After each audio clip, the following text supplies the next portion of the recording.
Communication challenges come up at all levels of a company, from working on individual projects to coordinating across teams. And that's why Basecamp gives you 3 different ways to group people together and stay on top of what's going on: the HQ, teams, and projects. First off, there's the HQ. We automatically set this up for you when you create your account.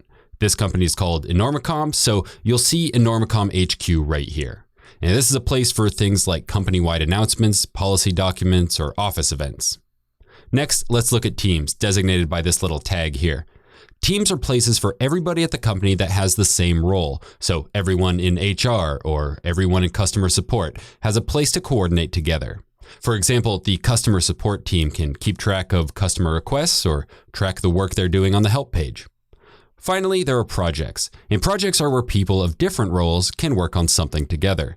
Like here, we're planning a company meetup, so we'll pull in all the people that need to work on that project. That may be some admin, HR, some designers, and so on. This way, all those people that are working together can share tasks and communicate.